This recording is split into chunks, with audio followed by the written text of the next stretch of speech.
কথা হচ্ছে সিআরপিসির যে মানে একটা ফৌজদারি মামলার যে প্রসিডিউর সেটা মেনটেন করে মামলাটা শেষ পর্যন্ত যেতে হবে। সেটা ফাইলিং, তারপরে সমন ওয়ারেন্ট, তারপরে চার্জ গঠন, তারপরে সাক্ষী, জেরা, আর্গুমেন্ট, রায়, এই সবগুলি স্টেপ পার হইতে হয়। এখন দেখা গেল যে একটা মামলা সাক্ষীর জন্য আসলো, ওই দিনই সাক্ষী এসে সাক্ষী দিয়ে দিল, তাহলে কিন্তু মামলাটা দ্রুত শেষ হয়ে যায়। সাক্ষী আসে না, আবার সাক্ষীর জন্য ডেট করে, আসে না, আবার সাক্ষীর জন্য ডেট করে, তখন মামলাটা লেন্দি হয়। ঠিক আছে, লেন্দি হওয়ার কারণ আছে, আবার তাড়াতাড়ি করারও ব্যবস্থা আছে। যদি তুমি বাদী পক্ষে থাকো, তুমি দ্রুত সাক্ষী নিয়ে আসবা, যেদিন সাক্ষীর জন্য আছে ওদিনই সাক্ষী দিয়ে দিবা। লেনদেন হওয়ার আরেকটা কারণ হলো যে যদি আপনি যখন কোনো আসামি জামিন হইতে আসে না, তখন কিছু প্রসিডিউর মেনটেন করতে হয়।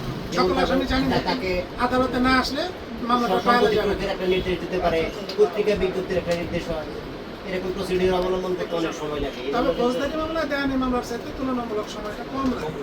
সিল করে আসতে পারবে 50 জন আসামি, 50 জন আসামি জামিনে গেছে, একজন আসামি বাদ হয়েছে, তখন তার জন্য একটা প্রসিডিউর মেনটেন করতে হবে। আমার একটা কোশ্চেন, 1 বছর হলে বের হয়েছে, তার সাথে আমার জরিমানা হয়েছে, জরিমানা হয়েছে, কিন্তু আমি জরিমানাটা দিলাম। জরিমানা না দিলে জরিমানা অনাদায়ে আমার হ্যাঁ, কিন্তু ওইটার হিসাবটা আমি বুঝি নাই যে 1 থেকে 50 এর মধ্যে 2 মাস, 51 থেকে আবার 100 হলে 51 থেকে আবার 100 হলে 4 মাস, আবার 100 থেকে ইনফিনিটি হলে 6 মাস। আসলে এইটা ম্যাজিস্ট্রেটের এখতিয়ার, ম্যাজিস্ট্রেট এটা নিজের থেকে সাধারণত এটা করে যে এতদিনের সাজা অনাদায়ে এত বিনাশ্রম সশ্রম হয় না।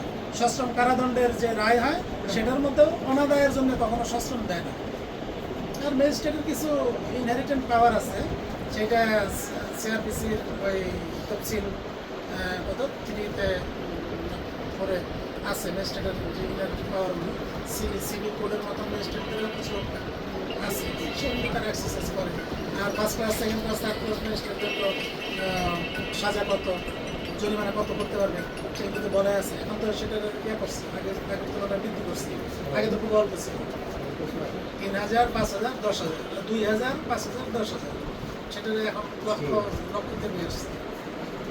আমার ভিডিও আছে, এটা নিয়ে সিআরপিসি গত এডুকেশন সরকার অনেকগুলি সংশোধন আছে। ঠিক আছে, সবচেয়ে বেশি সংস্কার হয়েছে আইনের মধ্যে। সিনিয়র সাহেব যিনি ছিলেন তিনি আইনে অনেকগুলি সংস্কার করেছেন, এবং সেই সংস্কারগুলি যে নিজের বললেন যে লেন্দি, সেই লেন্দি কমানোর জন্য অনেকগুলি ইয়ে আনছে। সিপিসিতে বিশেষ করে গ্রাম মামলা ক্ষেত্রে মানে যেন মামলা লেন্দি না হয়, তার জন্য অনেকগুলি ইয়ে আনছে। বলতে গেলে সময় লাগে।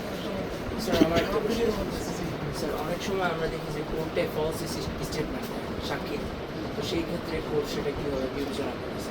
মিথ্যা সাক্ষী দিলে সেটা মিথ্যা যে দিল তিনি, সাক্ষীরা যে তিনি মিথ্যা বললেন সেটা প্রমাণ করবে আসামি পক্ষের আইনজীবী জেরার মাধ্যমে। তাকে জেরাটা হলো একটা আর্ট। আমাদেরকে আমরা যখন ট্রেনিং করছি, বিবিসি করছিল, আমাদের জাস্টিসে ট্রেনিং করাইছে, জেরাটা হলো ফুটবল সাপের সাথে খেলা করা। তো জেরা তোমাকে দেখতে হবে যে তুমি তোমার গোলটা আগে নির্ধারণ করতে হবে, যে সে মিথ্যে বলতেছে কিন্তু আমি তার কাছ থেকে সত্যটা বের করে নিয়ে আসবো। এই কাজটা তোমাকেই করতে হবে, আইনজীবীকেই করতে হবে, এবং সে কীভাবে করবে এটা তাকেই বের করতে হবে। এটা তাকে স্টাডি করতে হবে, মামলা স্টাডি করতে হবে, ওই সাক্ষীর ব্যাপারে তথ্য নিতে হবে, এবং তোমার যে আসামি সেই আসামি তোমাকে বলবে তুমি যেই কথাগুলি বললো এই কথাগুলি কিন্তু সত্য না, মিথ্যা। এখন মিথ্যা হলে পরে তার পরিস্থিতি অনুযায়ী তাকে আমরা জেরা করার সময় জিজ্ঞেস করি, আপনি দেখলেন তখন আপনি কোথায় ছিলেন, আপনার আশেপাশে আর কে ছিল, আপনি কোন দিকে মুখ করে দাঁড়িয়েছিলেন, অন্য লোক আপনার পরে আসলো না আপনার আগে আসলো, ঘটনার সময় আপনি গেলেন কিভাবে জানলেন, কার ডাকে আপনি গেলেন, আপনি কেনই ওখানে ছিলেন ওই দিন, আপনার তো ওই দিন ওখানে থাকার কথা না, আপনি চাকরি করেন, আপনি চাকরিস্থানে থাকার কথা, কাজে মিথ্যে বলেন, কিন্তু নানান কৌশলে তার কাছ থেকে বের করে নিয়ে আসতে এটা একটা জটিল জিনিস। মিথ্যা কথা বলে কোনো অসুবিধা নেই, তার কাছ থেকে বের করার জন্য তুমি যে কোনো ধরনের আশ্রয় নিতে পারো। কৌশলী, আমি তোমার কৌশলী, তুমি কৌশল করবো, এটাই তোমার কাজ, সেটা কৌশল করো তুমি, সেটা তো কোনো অসুবিধা নেই। তবে সেটা হলো প্রাসঙ্গিক প্রশ্ন করা যাবে না, এবং উৎসাহজনক প্রশ্ন করা যাবে না, তাকে মানহানিকর প্রশ্ন করা যাবে না, এইটা একটু খেয়াল রাখতে হবে। তাহলে আদালত তোমাকে থামায় দেবে যে না, এটা আমি করতে পারি না। স্যার আপনি তো অনেক সময় ধরে এই প্রফেশনে আছেন, তো আপনার কাছে কি মনে হচ্ছে যে এই জিনিসটাকে আপনাকে একটু অনেক বেশি টেনশন দেয় নাকি আপনার এনজয়মেন্ট হয়, মানে আপনি এটা দুইটাই ক্লায়েন্ট আমাদের উপরে তার টেনশনটা দিয়ে তারা নিশ্চিন্তে থাকে, সব টেনশনগুলি আমাদের মাথায়। হ্যাঁ, তবে ল প্রফেশনটা এনজয়েবল প্রফেশন, এটা এনজয়েবল প্রফেশনটা প্রতিদিন প্রতি মুহূর্তে যখন তুমি একটা ক্লায়েন্ট রিসিভ করবা সেই সময় থেকে শুরু করে প্রত্যেকটা মুহূর্তে তুমি এটা এনজয় করবে, একটা মজা আছে।